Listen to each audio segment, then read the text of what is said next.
So, more news comes from the Microsoft Activision merger, as now UK regulators have put out a report where they allowed the public to basically give their response. By the UK regulators' response, basically 75% of the public agreed that the merger should go forward. That nobody really sees anything wrong with this merger. Again, I see nothing wrong with this merger. Now, there are some complaints, and I think there's some more valid complaints to be seen here, but yet some of the complaints don't make that much sense. Especially when you contend with what Microsoft has said, what people have planned, and things like that. Some of these complaints feel more like Sony fans don't want Microsoft to get any bigger. That's really what it feels like. Sony fans don't like Microsoft, and that's about it. And also, again, what's the big thing that I keep saying on this channel when it comes to this merger? It's not Activision Blizzard people are worried about. It's Call of Duty. And that honestly becomes a point. UK regulator says public response to Xbox's Activision deal were mostly supportive of the merger. Around 75% of responses reviewed were broadly in favor of the proposed acquisition.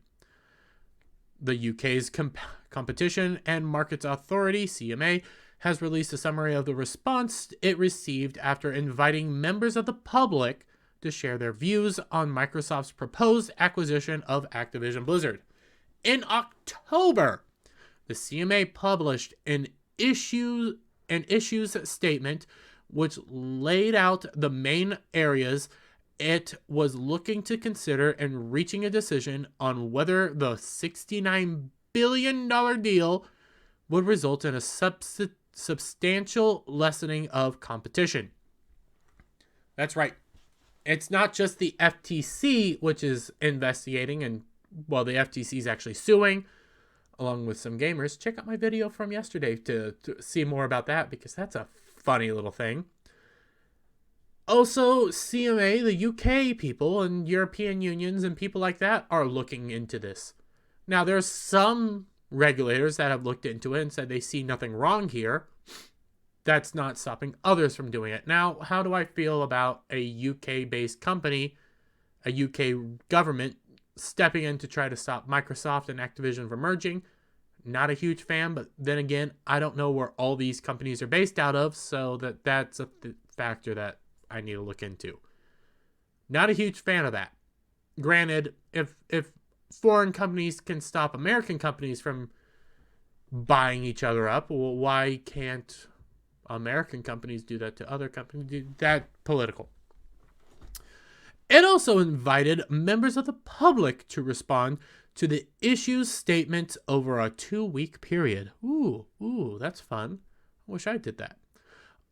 Of the 2,100 emails that we reviewed, around 3/4 were broadly in favor of the merger, and around 1/4 were broadly against the merger, the CMA said in a summary of the response published on Wednesday.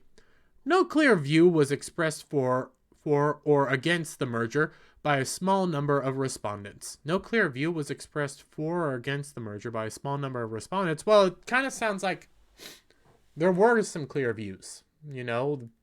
75% of them came in favor. So I think that's kind of a clear view, that they're more favorable to the deal. I still don't see anything wrong with the deal. It really does feel like more people are just worried about Call of Duty. That's it. Because Call of Duty, again, is this massive thing that people really, really like. This massive franchise game, whatever you say, that people really like, and they don't want to lose access to it. That's the real deal. Nobody wants to lose access to Call of Duty. They could care less about World of Warcraft and Diablo, in my opinion. Still, those two have kind of gone downhill. The CMA listed 14 views expressed in favor of the merger and 11 views expressed against it. Well, if they were a quarter, why didn't you just do it a quarter?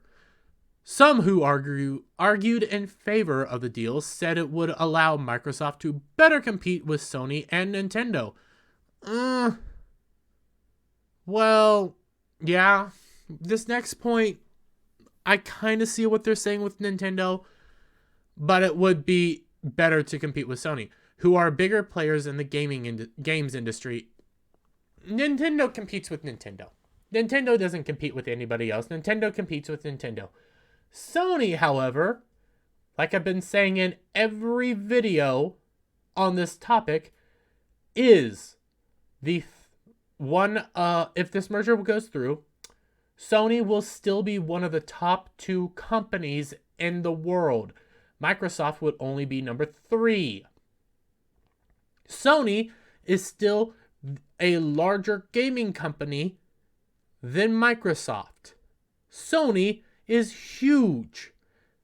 So this deal only puts them on an equal footing. It doesn't put them as far back as they are. And Nintendo isn't really a competition for Microsoft because they're two completely different things. Others said the merger would not harm rivals because Microsoft has committed to keeping Activision content like Call of Duty non-exclusive. That's another thing. It also makes zero financial sense to make Call of Duty exclusive. Call of Duty is bigger on PlayStation than it is on Xbox. Continue putting it out for both platforms. Continue raking in the money. Now your competitors have to pay you for this game. That's where that all comes in. Kind of why I kind of wish Bethesda was still cross-platform, keep it under Microsoft, because it feels like a middle finger to the system. Others said the merger would not harm. Oh, I already said that. Committed to keep it. It was also argued that Microsoft's plans to add Call of Duty to Xbox Game Pass are pro-competitive and will lower the price of accessing games for consumers. That's true. Plus, Xbox has offered to put it on Sony's PlayStation Plus. It has offered 10-year deals to Nintendo, Sony, anybody who wanted it. Nintendo took the deal. Call of Duty is going to Nintendo. Those are massive things that Xbox, Microsoft, all of them are willing to do to secure this deal. They're putting it on subscription services for consumers to play. That does help out. Am I a fan of the subscription service system? No, not really. I'm really not a fan of subscribing to play games. I prefer to have physical copies. The only copies of digital games that I have are if I can't make it to the store or something. And sometimes it's easier to just have them on the PC so I can, because my PC doesn't have a disc drive, and it's just easier to do that. Take my copy of Pokemon Violet, that's what I have. Pokemon Violet's my digital copy. I have a physical copy of Scarlet, though, because I prefer physicals. On the flip side, though, some who oppose the deal said they don't want Microsoft to become as dominant in the gaming space as it already is in PC operating systems. Well, there's things there that happened in the past, but also you can't compare that. That's apple and oranges. Yes, Microsoft is massive in the PC system because they kind of they bought up a kind of a free service and then destroyed it. But that was the past. Those times are gone. We have now Microsoft, you have Google, you have Linux, you have all sorts of companies that are PC based. Xbox, however, the gaming industry is different than that. Gaming industry is a very broad industry that has tons of indie developers, has tons of other platforms, other developers, other groups that are just all over the place. And if Xbox was to become more competitive, honestly, that's where I see this. Xbox becomes more competitive. Now, Xbox has tons of issues. Quit worrying about your back end, like your experience, and start focusing more on your games and making your games fun. Looking at you, Halo. Start working on your games to better them a little bit. All that being said, you also have to take into note that Xbox is not one of the biggest companies. They have been failing in the gaming industry for years now. This is them trying to become more prominent again. So you have to take those things into account there. Others claim the deal could pave the way for future acquisitions of other leading publishers like Take-Two, EA, or Ubisoft. That actually works in favor, though, of Microsoft. Because the biggest complaint people were saying was, well, you're going to be limiting access to games. You're going to be limiting access to games. You're going to be taking over game companies. You're going to be doing this. Well, you just gave them examples of AAA companies that are not under the umbrella of Microsoft. Those are just 3 right there. Take-Two, which has Rockstar, EA, Ubisoft, From Software, Square Enix. And again, Game Freak partners with Nintendo. It's not a part of Nintendo. They just partner. Those are AAA titles right there. Those are AAA game companies. Game devs. They're not under the umbrella of Microsoft or Sony. There you go. And some said the deal could incentivize Microsoft to make Call of Duty exclusive. No. Because it doesn't make sense. It does not make financial sense. Again, Call of Duty is more prominent on PlayStation than it is on Xbox. Keeping it on PlayStation becomes a middle finger to Sony.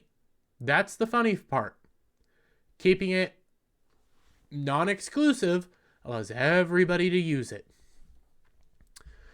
Like it has with some Bethesda games following its acquisition of ZeniMax Media.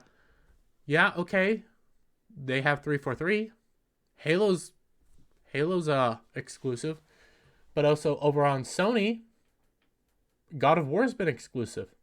God of War has been exclusive till relatively recently, when it's finally allowing PC ports roughly a year or 2 later. So yeah, you can't, those aren't, again, you're pointing out some flaws in Sony, because Sony has exclusives. Xbox is finally making stuff less exclusive. Halo can be played on the PC. Got to go to Microsoft. You got to go through their little Xbox app. But Halo can be played on the PC. They're less exclusive now. Or to lower the quality of Call of Duty titles on PlayStation. That would be... There's claims they did similar things to Minecraft when they did their whole merger with Mojang. To be perfectly honest, I think that would be wrong. I think that would be awful. And I think there's potential lawsuits available to go ahead with that. And as Microsoft said, we're going to be offering 10-year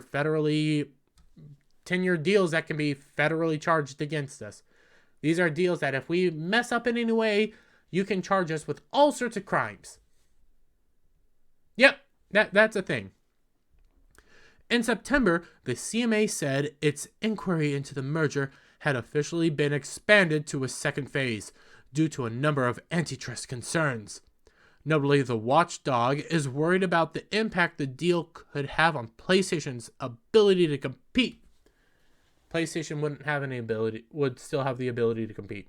It would still have a very massive ability to compete, considering they would still be, I think, number 2 in the gaming industry. Microsoft would actually become number 3. It's not number 3 now. It would become number 3. Still under Sony and Tencent. So Sony PlayStation still would have the ability to compete. It would actually make competition better, because for too long, a lot of these companies have been sitting on their hands and just throwing out, no, that's okay. Oh, that's okay. Sony has been putting out some really good stuff, but this shakes things up. This makes better competition, better gaming. We're about to see interesting things come about this if this acquisition goes through. I'm excited to see what happens. I still don't see this acquisition not going through. It's possible it's not. It doesn't. Always a possibility. I just don't see it. Given that the deal would see Microsoft gain ownership of the Call of Duty series. All it is Call of Duty. You saw Call of Duty here. You saw Call of Duty everywhere. Everybody wants Call of Duty. Call of Duty is the key franchise here. They don't talk about Overwatch. They don't talk about Diablo. They talk about Battle.net, World of Warcraft. They talk about Battle.net here and there. But other than that, they don't talk about those games. They always talk about Call of Duty. Call of Duty. Call of Duty. Call of Duty is the game people are fighting over. That's it. Nothing else. It's only Call of Duty. Excuse me.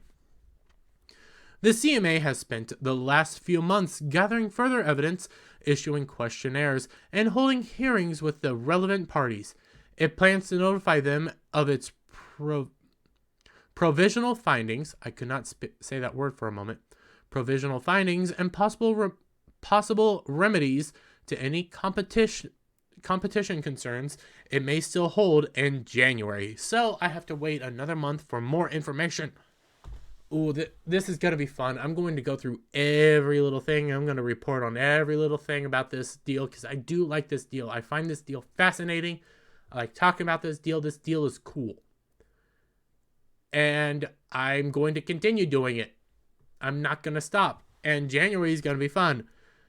The final deadline for all parties to respond will be in February, ahead of the publication of the CMA's final report on March 1st. Ultimately, the CMA has the authority to block mergers and acquisitions from being completed. So, we got till March 1st to see what the UK regulators do. I think they're going to let it pass. I think that's what's going to happen. I think they're going to let it pass. We got to wait still to see what everybody says, how they respond. I'll go over those in due time. We then got the FTC is going to start doing stuff here soon. I'm looking forward to that. I mean, they sued. I'm going to look forward to talking about what's said there and what's going on over there. I'm willing to bet they're going to let it go through, but there's probably going to be changes that have to happen with Activision Blizzard and stuff. Then we got the frickin' public suing to stop this. So the story keeps unfolding and developing in interesting ways, and I'm excited to talk about it here, and I'm excited to talk about it with you guys. So if you like this video, give me a thumbs up, leave a comment down below, hit that subscribe button, hit that notification bell for every time I put out a new video and go live, and I will see you on the next time. Bye for now.